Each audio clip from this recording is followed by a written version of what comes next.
guys, it's a beautiful day once again and welcome back to Dexter's World Channel. Today's video allow me to give an insight about raising rabbits and raising chickens. We all know that the meat of these two animals are now very acceptable in the market. Of course, the chickens are already acceptable long time ago, but rabbit meats are now growing in terms of acceptance, meaning that the market for this rabbit meat is actually already very acceptable in the market.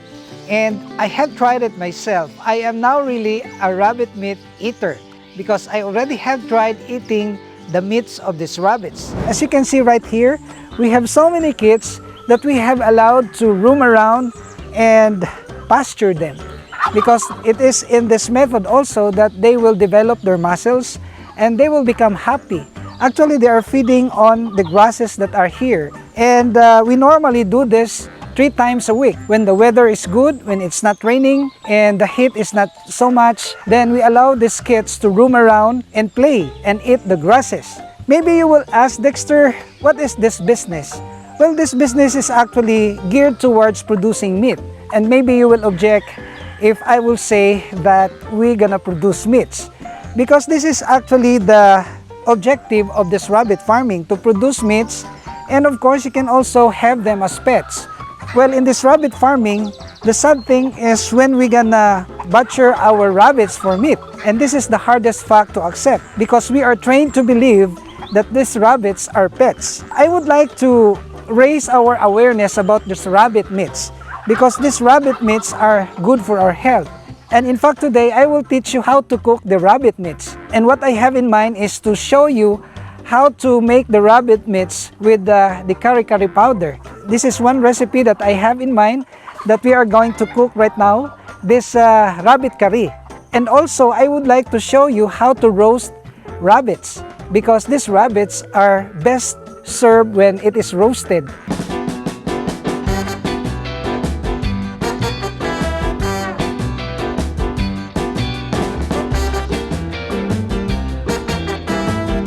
So guys, we have just finished skinning our rabbit, and we will cut this meat into pieces.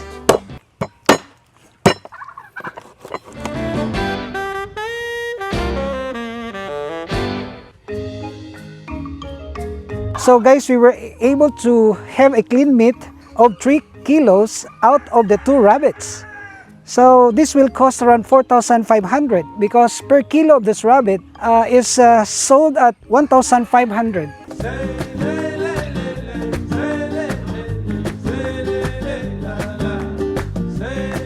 So we will eat this one.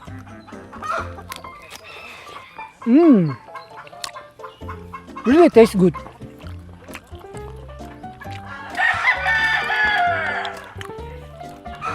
More delicious than chicken. Crispy.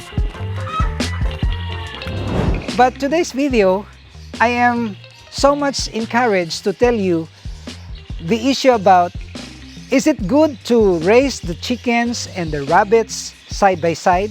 Meaning that, can they get along together? Of course, we know that rabbits will not fight with the chickens.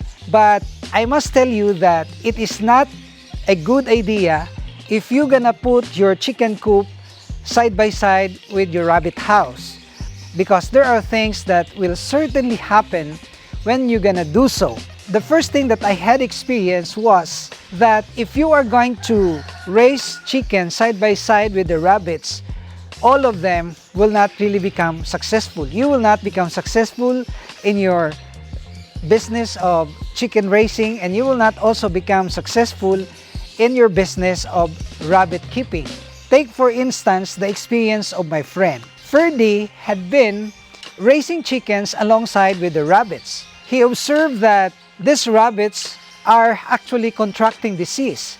Why? Because the mites of the chicken will certainly thrive also in the bodies of these rabbits, that it will, lessen or cause the drop of their immune system.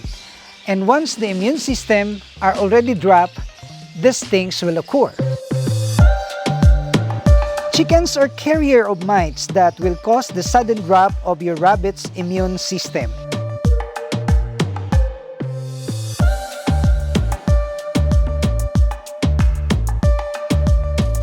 It will develop to RCV, or better known as the rabbit calicivirus, or RHD, rabbit hemorrhagic disease. These facts are actually experienced by our local rabbit farmers. Chickens carry disease and bacteria that may not affect them but can make rabbits sick. On the other hand, bunnies or rabbits carry diseases as well that can likewise infect chickens. Take for instance pustulosis.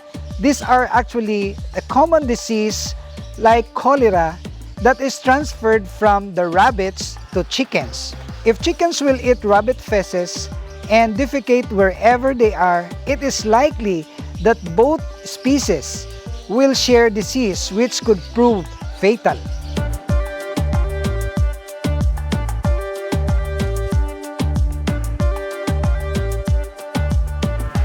Let me remind you that this rabbit farming is really very challenging, and many of those who have made comments on our video said that how can you control the mites of these rabbits? Well, as you know that this rabbitry is really very prone to external and internal parasites. And we have experienced many things as we go along with this rabbit farming, and one of which is the infestation of these external parasites. Well, you know that this cage, this rabbit pen, is just very near to the chicken coop. And this chicken coop have mites and bugs that are so tiny that might also harm our rabbits. And these mites could be devastating our breeder rabbits if we are going to leave them untreated. So what we do is we have to regularly spray pesticides all the surroundings of this pen. And also we have to maintain the cleanliness of the cages. Because if we will not maintain the cleanliness, then chances are these rabbits could contract disease like the myxomatosis and the mange and everything that will cause the rashes of their skin. But this could be prevented if we will just be keen enough to observe the behaviors of our rabbits. This itchiness will begin at the nostrils of these rabbits, and this will give us now the impression that they are already attacked by the mites that may be present in the cages. We do regular fumigation, we do the regular spraying of this insecticides, all the surroundings of the cages. And this is one of the things that might cause the failure in the rabbit farming. So we're still very consistent about letting our rabbits deliver their babies on the ground. And we also been consistent about the food that we are giving and also the kind of attention that we are giving to our rabbits. Because if we will fail to give them water, maybe one day they were not able to drink water, or maybe we forgot to feed them, then it will have a long-term effect. Because these rabbits would really demand attention, full attention, that we will be keen enough to give them enough food, give them enough water, and watch out if there are insects that are already disturbing to our breeders. So these are the methods that we have employed in this rabbitry, and it gives us success. Most of our poultry raisers are also loving to raise rabbits. But let me tell you that we can do this both as long as we have separate places for them. Meaning that you cannot raise them side by side. And it's my suggestion that we can raise them far from each other. Maybe how many meters from each other. Because we cannot really become successful to raising both if we're gonna make this side by side. I've been raising rabbits for the past 5 years, and I raised them by the hundreds. In fact, I was once the main supplier of rabbit meats here in our locality. But what I have found out is they always contract this myxomatosis, and this kind of disease is caused by the sudden drop of the immune system of these rabbits, caused by the mites that my chickens that was just raised in another coop very near to the rabbit house. And if you are planning to raise them both and you have a small area or a small property, then it's better that you will only decide to raise either the rabbits or the chickens.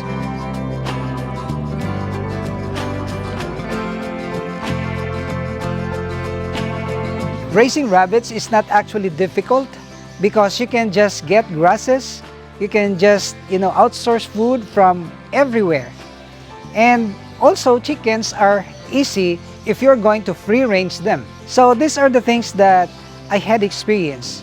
And the business of raising rabbits doesn't entail a big capital. One of my friends, Ferdy, is a very successful rabbit farmer. He only raised dozens of his rabbits in the backyard. But he stopped raising these fighting cocks because these fighting cocks can cause, as what I have said, bacteria to the rabbits. So Ferdy now is a very successful rabbit farmer, but he have forgone the hobby of the fighting cocks.